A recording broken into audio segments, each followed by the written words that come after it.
Hey, Digital Wildcatters, Nimble Fatty here. I'm talking today about the MARC, the Minerals and Royalties Conference, April 14th and 15th at the Post Oak Hotel. Colin's going to be up there as part of a panel talking about AI. It's going to be really cool. It's the best party. It's the best minerals conference. We'd love to have you guys there. So if you go to mineralsconference.com to sign up and you use promo code DW2025, they'll give you $100 off. Tell them Nimble Fatty sent you. Hola, Digital Wildcatters. From looking at the backdrop, I think Kurt is winning this episode. Where are you, Kurt? I'm in Rosemary Beach. Dude, I love it. You've got sky behind you and everything. Well, I could turn around and show you Lake Virginia and Rollins College in the backdrop. So I can show y'all this. Me passed out in front of a Vegas hotel. So y'all are definitely winning. That's a bellwether. You might be able to surpass us if we were recording tomorrow. Why would that be? Oh, Telluride. Yeah, I'm headed to Telluride. Oh, that's pretty good. It's pretty good. Yeah, me and daughter Sarah are going to go skiing. I'm having to run the gauntlet of Disney I-4 traffic to get south of there for collegiate baseball games. So you got to go down to the Players Championship. Who's got the dog? I love that. Not me. Those are my daughters, knuckleheads. They're great. Perfect. So we all got out of town for CERAWeek, thank goodness. But Mark, why don't you recap us on what's going on over there? The only kind of, I haven't heard much in the way of buzz. I've gotten a few texts and all, but kick us off. Yeah, I think the main theme of the opening comments, at least the things that I've read from various players in energy policy globally and in the U.S., of course, Chris Wright kicked it off with, a compare and contrast of the Biden administration's climate first versus, for lack of a better term, human flourishing, to borrow a term or a title from Liberty's own pretty well-received report that's been generated over the last few years. But basically, it's a message of getting back to kind of pragmatism and reality as it relates to climate being a side effect of building the modern world, is I think how he termed it.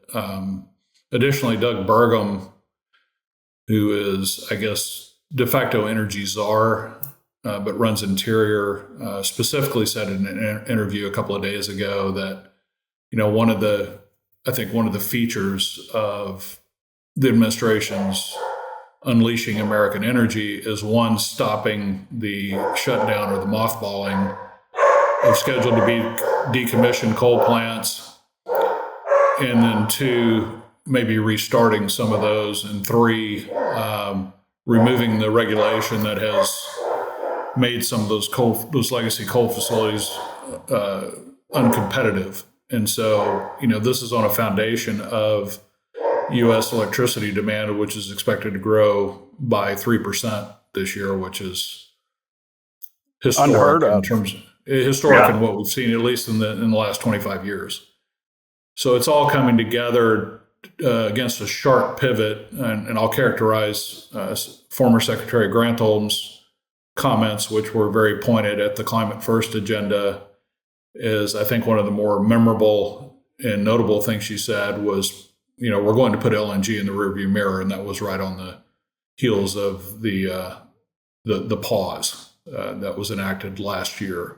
So, and then finally, I was curious to see if the IEA executive director, Fatih Birol, was prominent this year, and he was, and he said, as part of his comments at the conclusion, that we need more investment in oil and gas, and said full stop, which, as you both know, is a big, big change from the windmill chase that he's been off on for the last several years, which is turn the IEA from a market monitoring and, objectively database forecasting entity, which it was originally intended to be in the 50 years since it was founded, into a net zero advocacy group. So So, Kurt, back in the day, were you doing Cera when you were at Shell, or did that hit your radar screen? Man, yes, and I probably shouldn't have been there, but I got into meetings where they thought I was like the representative for the entire company. Like I spoke to the Minister of Energy for the country of India and Pakistan, and I assured them that Shell would be there and in full speed. Of course I did. I mean, I begged my way in. But what's interesting, Chris Wright said, energy is life itself. And in some ways, I'll give credit to Chris for listening to last week's podcast and watching, because we said that they should be green lighting LNG and that it was a no-brainer. So the good news is Chris and the people that know watch BDE and they listen to what we're talking about. So let's give them some street cred. But it's almost like a no-brainer. Like, we've been following this climate stuff. Everyone's pro-climate if you really think about it. No one's just, I mean, there's actually China's probably not pro-climate. India might not be either. But in general, we all want cleaner beaches. As I'm hanging out at Rosemary and the whitest sand beaches ever, we want clean, but we have to have affordable energy or the rest of the world's going to overtake us, especially if we want to continue to use ChatGPT. Exactly. And so let me finish a point on the IEA. I think it's notable that the largest energy conference globally in the world and the highest profile energy conference, most well attended by energy leaders and policy leaders in the world, is in Houston. And I know you guys know this, but the former IEA head of markets, Neil Atkinson, recently penned a piece with Mark Mills on, the off the rails nature of what the IEA has been about for the last, call it 5 to 10 years. Most notably the ill-advised 2021 May report on net zero by 2050, basically calling for a radical shutdown of new oil and gas development. And if you look at the profile of global upstream spending, about a run rate of $400 billion a year, $360 billion of that, 360 or 340, I think it's 340, is production maintenance, basically offsetting decline. And so, I've been getting more vocal about the IEA, its mission, and how it's altered. We've got CERAWeek in Houston. We have the longstanding executive director now saying that we're all in and full stop. We need more oil and gas investment. In the 50 years of the IEA, we have never had an American as executive director. And so I think a really good policy move would be to wrest the IEA from Paris, relocate it in Houston, and elect, our best and brightest from the United States to take over that agency and get it back to its mission, its original mission, and serving the world objectively. But I kind of want to push back as greed is good, right? Or is that what we heard? What was that, Wall Street? What was the movie? Greed is good. That was Wall Street. Gordon Gekko. All right. Gordon Gekko said it. Let's think about the IEA and all these all these types of kickbacks. I mean, the IEA, their mission is one thing, but what they were but if you're going to enrich yourself and all of your buddies by pushing a narrative, you're going to do it. And if you follow the incentives of the IEA was to push a narrative. Who cares if it's right? Now, we have a whole generation of millennials running around that believe that the planet is actually dying, which is horrific because they've been brainwashed. But I've been thinking about how we're seeing this, Doge and other things where we're trying to push back against this momentum that is almost unstoppable. Now you see windmills dropping into the ocean, catching fire because lightning strikes are the biggest, one of the biggest causes of downtime on offshore wind, et cetera, whatever. But they pushed the narrative really hard.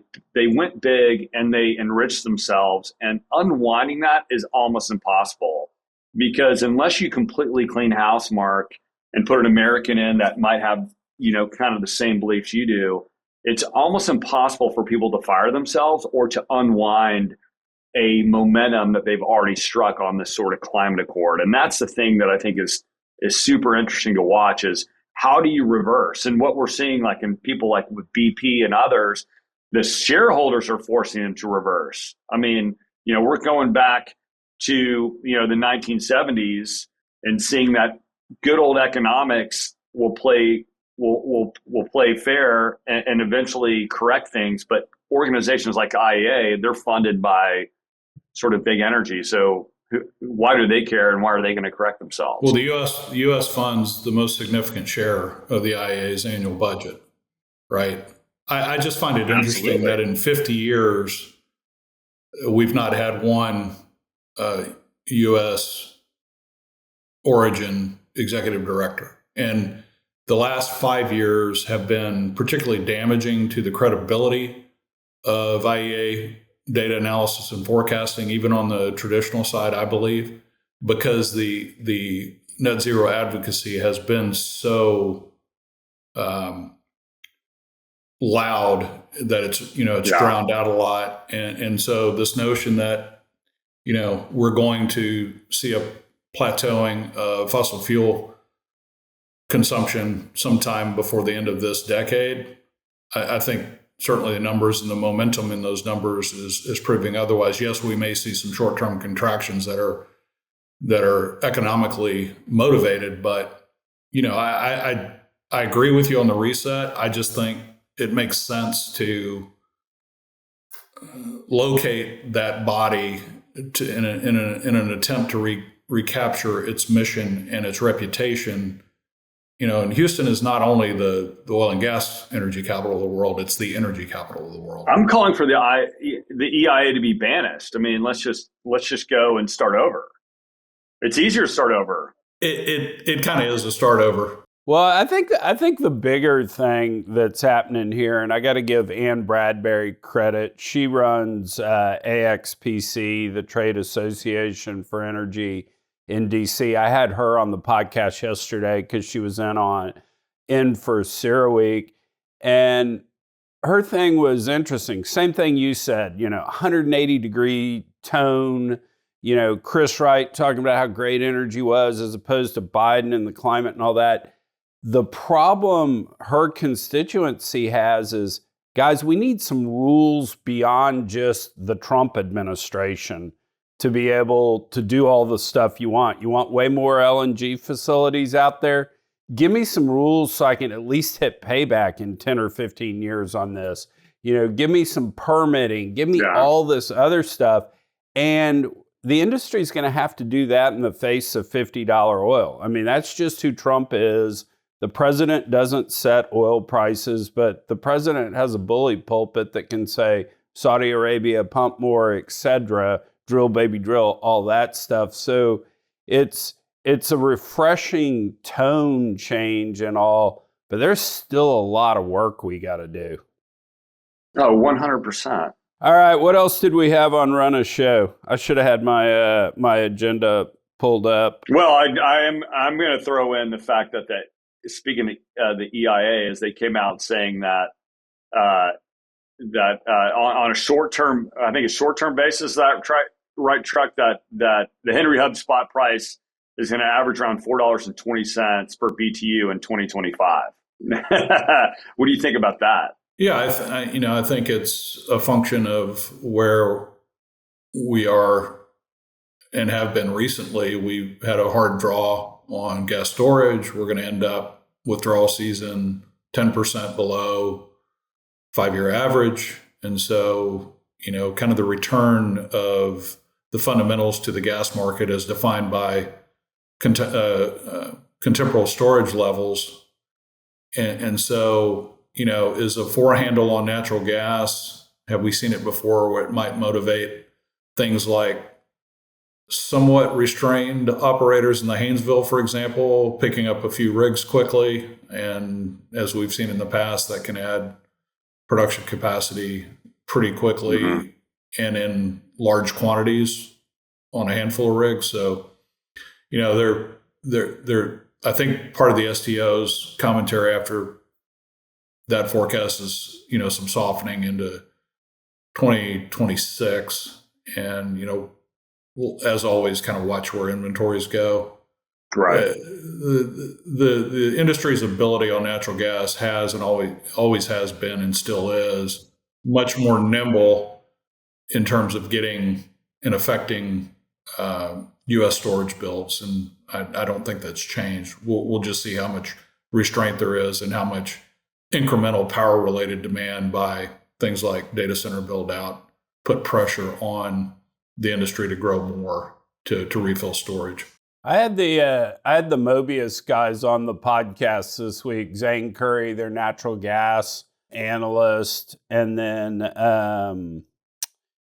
the question I had for those guys is part of this natural gas being with a four handle on it and the outlook being so strong for natural gas, is at least part of that oil's peaking, because a third of each oil well, the production is natural gas. And that's the thing I missed during my 20-year career, was the associated natural gas story. And that's why natural gas prices tanked.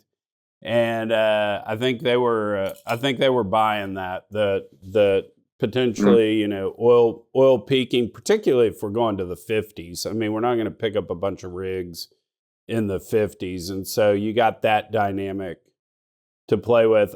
The other thing that was interesting, and I won't do this justice because Zane Curry's a smart dude. Everybody ought to go watch that podcast. But his whole point was, when you need the gas, you need the gas and you pay for it. And that's why we have our spikes up to $7 and $6 and et cetera. So, and you're going to get more bang for your buck going forward in Permian associated gas because gas oil ratios are rising. Yeah, no, that's absolutely right.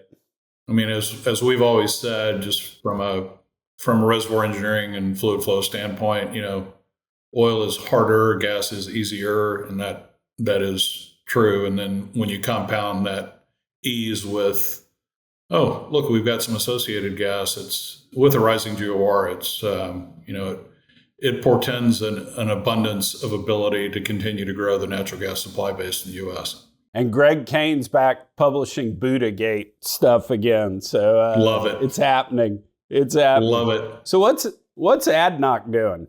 So ADNOC was one of the voices at CERAWeek, and its CEO, who actually hosted COP,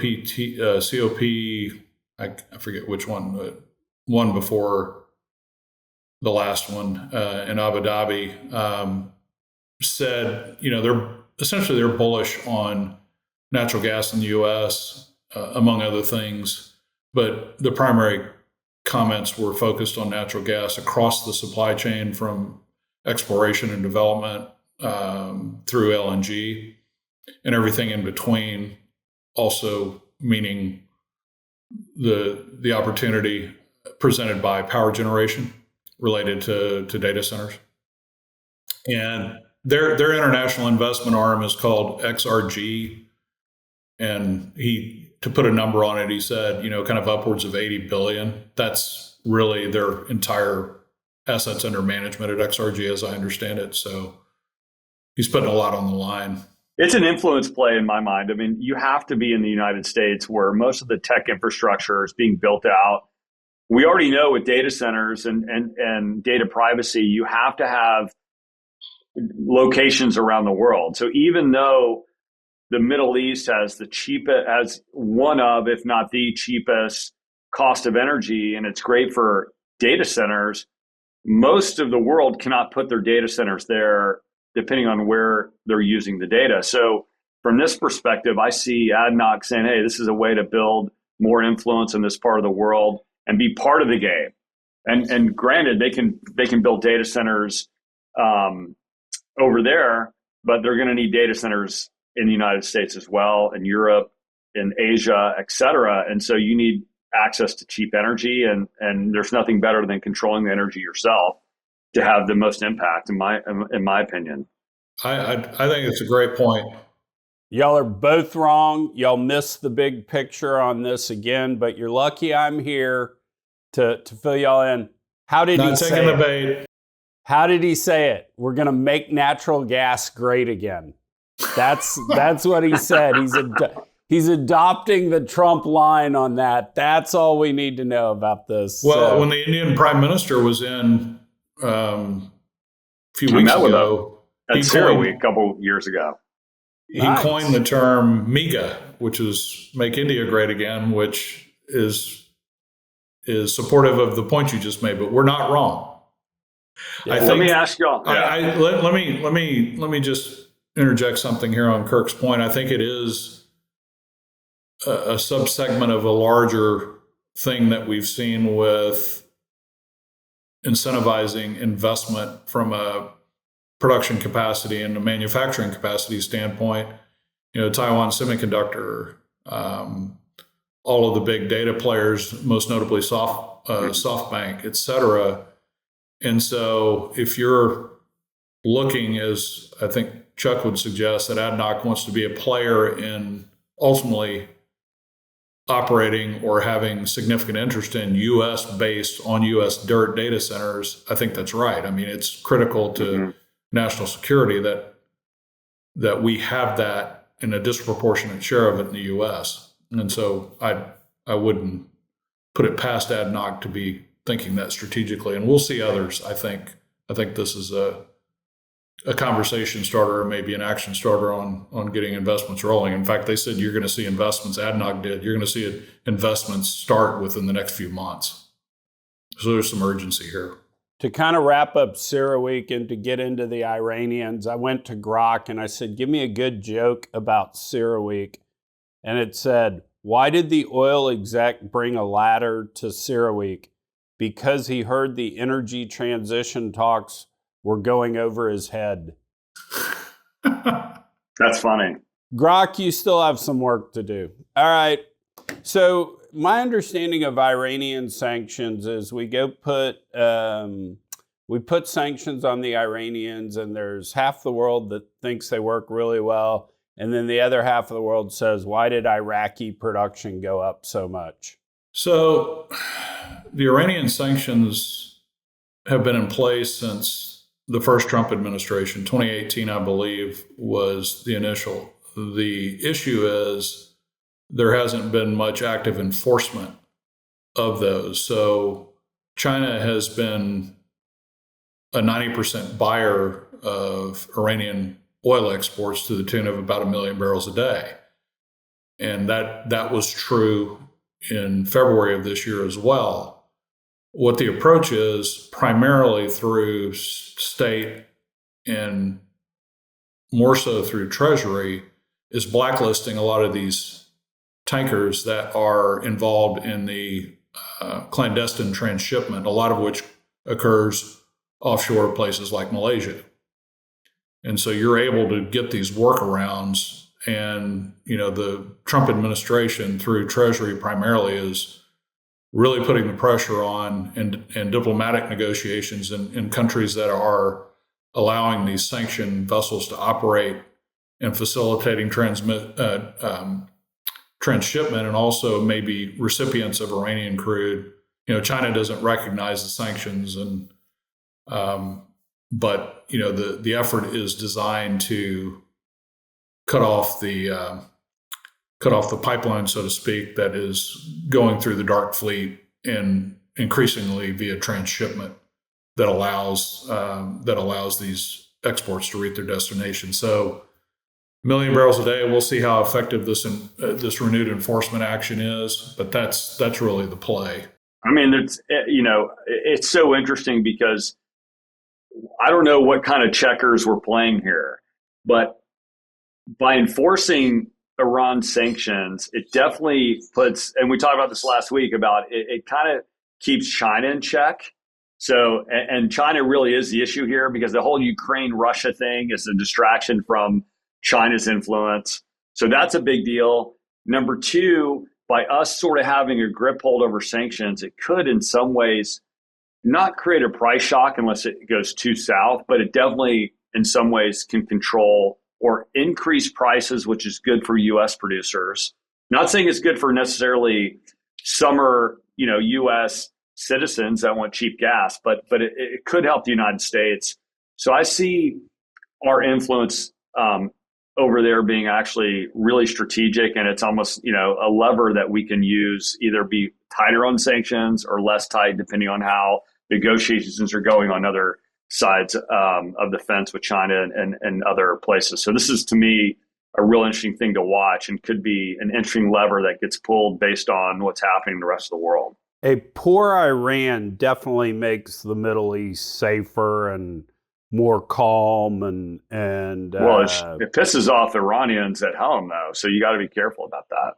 Yeah, no, I get that, but you got to think the rest of OPEC is sitting there rooting us on with the sanctions, even if they can't publicly say it. I mean, the Saudis don't like the Iranians dropping bombs everywhere, etc. So, yeah, as we talked about last week, this may be part of the motivation to restore the shut-in volumes on the part of the OPEC 8 that are party to the restoration of production cuts. Is that they're seeing something on the horizon, and they can expect to be, whether he gets it to zero, which won't happen, but if they're able to meaningfully impact several 100,000 barrels a day in the global market, that's something that needs to be addressed in terms of limiting an upward price shock if that's in the cards. Remember, there's a couple 100,000 plus barrels a day from Venezuela under the Chevron revocation. So one thing about the other tool that's being used here is that they've stepped up increased inspection of Iranian vessels under the non-proliferation accord. So they're using everything from a legal standpoint to go after, really what's at the heart of the matter is these ships that are involved in the dark fleet. All right, our buddies at Bloomberg had another good article this week. I got it this morning and I haven't read it yet, so one of you two is going to have to describe what it says. But I'll obviously have thoughts like I read the whole thing. Dude, I was eating crumpets and having tea on the beach this morning. What are you talking about? I didn't read it. There you go. Mark, read it and we'll be pompous and opine as always. We'll comment on it as if we read it, though. Exactly. It's called Unspontaneous Combustion, and really the heart of the matter is what Trump is doing with Canada and Europe, both on the tariff front, but more importantly on the Ukraine front, and the comments that Vice President Vance made in Munich, and then really a pretty concerted effort to get NATO and Europe to step up and fund more of its own, more of its fair share of defense, and essentially set Brussels in motion, which we saw the EU announce an $800 billion rearmament plan. I think the main point that Trump or that Bloomberg is trying to make, and it's a pretty interesting one to think about. They talk about this as a model. They don't have to be true. They just have to be tested. Is that really what we're doing is, because Europe doesn't have the wherewithal, either from an energy standpoint, from an availability, or certainly an energy cost standpoint, and the manufacturing capacity, is it inherently forces that rearmament spending to U.S. defense contractors. Mm-hmm. And I think it's, I do think it's, I think they put it, Europe, Macron has been very adamant that this is a good thing and that Europe can do it. And Bloomberg said they essentially don't have the jewels to do it. Joules. And so it'll be interesting to watch, because we're cutting through DOGE, or intending to cut a significant amount of DoD expenditures, which is the second largest budget line item behind service on the debt. And so if we can force a disproportionate amount, if they do ultimately spend 800 billion euros on rearmament, just from a feasibility standpoint, it's another kind of shot in the arm for reshoring and ramp up in U.S. industrial activity. We talked about this, 3 weeks ago, 4 weeks ago, when the UK came out and said they wanted to be a leader in AI. And I think at that point, the day they said that, they had 6 days of natural gas storage. And if they had been hit by a cold spell, they would have been in big trouble. And so it will be interesting to see if they can actually make the logical connection of, if we want an economy, if we want defense build up manufactured in Europe, we're just going to have the energy. And guess what? The wind just doesn't blow all the time. Sorry. You have to realize that, let's just sort of break it down, that most politicians are attorneys, or they don't have economics backgrounds nor energy backgrounds. So it's not necessarily intuitive that if you have just super cheap energy, everything is less expensive and you can do a lot more. You can manufacture, you can build things. It's almost interesting that we sort of put a lot of our trust and faith in the talking heads that literally know nothing about economics, economic policy, energy policy. So they've been the ones banging the drums about, let's put up wind, when they realize, I didn't know the wind didn't blow every day, and I didn't know the sun didn't shine every day because I never thought about it. That announcement's crazy. You've got probably 25-year-olds with PR degrees saying, we're going to be lead in AI. I mean, that's we all know it's a joke. And ADNOC's decision, let's go back to ADNOC. ADNOC understands the rules of the game. Like, not only do we have cheap oil in Abu Dhabi and and the surrounding region, but we need to go where it's also cheap, and where actually a lot of the technology is not only being built, it's being used. Yeah, I'm reading an interesting book, and I'm blanking on the title of it. It's a pretty dense book, so it may take me a while to get through and actually report back here on BDE. But the premise of the book is that basically a lot of life goes back to basic material science. You have to have sand to make glass if you want to make fiber optics. Right. Say what you want. And it goes through all these building blocks. And when you cede control of those parts of your supply chain, you're just dependent on other folks. And at the end of the day, if you kind of look through that, the West has done a lot of that, and it starts with energy. Are we going to create our own energy? Are we going to do these intermittent renewable sources? And then you get into, are we going to do critical minerals? Now we're going to cede that to China, et cetera. And so, a lot of these pronouncements, you'd love to just say, okay, walk me through it. Tell me how you're going to do that. I'd love to hear it. And we can say that about this isn't an anti-European thing, because we're doing it in the United States too. So. No, I'll give you credit. When I was working for Michael Dell years and years ago, when flat screen, panels were new, not the monitors, but when we started actually having flat screens as part of our computers, he had the foresight to say there's going to be a shortage of flat screens because of the lack of silicon, and not the electronics, but the lack of silicon. We need to go ahead into the supply chain and purchase silicon. And Dell set up holding companies to go buy forward of materials that he foresaw is going to be short. Now, that's why he's a billionaire. I think you're totally right. I mean, that's such an interesting perspective and why we're sort of laughing about the supply chain of the climate industry, if you will, the EVs, and just thinking about, man, the materials behind this are, number one, are all China has been way ahead of everyone for a decade or so. And and these materials are found in really tough places, and in many cases in politically unstable places. So good luck. And I don't think everyone's sort of done the math there, but that's a really good point, Chuck.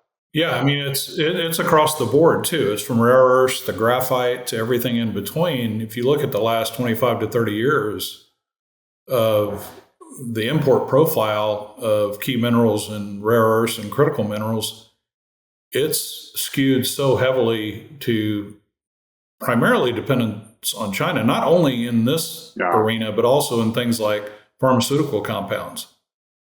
So it is a big national security issue that, I think we've lit the fuse now to try and claw some of that back. I mean, absolutely. I was thinking about the cartels in Mexico, the border. I mean, part of the border is, again, holding China at bay because China sells all the chemicals to make fentanyl to the cartels. I mean, it all goes back to who's controls the underlying resources. That's really interesting. That's a good point, Mark. Exactly. If you can't dig it, you can't build it. Yeah, that's exactly right. Hey, one last thing while I got y'all here. Is this not the most ridiculous juxtaposition we've done? Trump has united the conservative movement around buying electric vehicles. I mean, did you see that yesterday? Trump getting into the Tesla with Elon Musk. I didn't see that, but I saw John Arnold had posted something about, wouldn't it be ironic at the 28 convention that the Republicans were the party of EV advocacy? Well, it's just, please explain to me how destroying Tesla cars, firebombing the dealerships, how that's good for America. I mean, if you have a disagreement with Musk on things that are being cutting, shouldn't you just show it? Hey, he's publishing on a website everything he's doing. On this line item, you cut, $2 billion to this program. This is what this program does. Here's their administrative costs, blah, blah. This is a good bang for a buck. Wouldn't that be more constructive? That would suggest that there's some motivation for cognitive behavior over emotional behavior. And we know 100%. And we know those that are perpetrating this, and hopefully we see appropriate law enforcement and consequences for this. But it's hard for the rational mind to understand because it's not. Yeah, I just don't get it.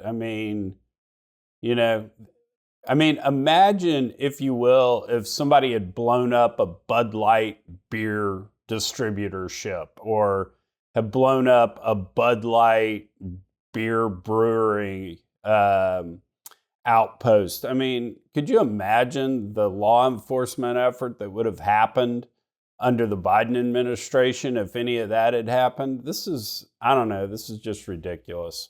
But I'll get off my soapbox. But Bud Light didn't need outside attacks to blow itself up. There's a lot of Cybertrucks down here in the panhandle of Florida, and they're hilarious. And I'm wanting to see the most creative rap job, and someone that has a Cybertruck needs to send it in to BDE so we can vote on it, because I am obsessed with the best. Whoever has the best rap job, we're going to send them a T-shirt, a hoodie, and something from Chuck's special collection of famous artists. What do you got, Chuck, to give the best Cybertruck rap job? Oh, here's what let's do. Let's have a slumber party out in Richmond, and we'll raid the wine cellar. Let's definitely do that. I don't know if you saw my post the other day, but my guy Marcus sent us these rocks glasses for whiskey. that basically have the WTI price with the various events in the oil business. We'll give them a set of those too.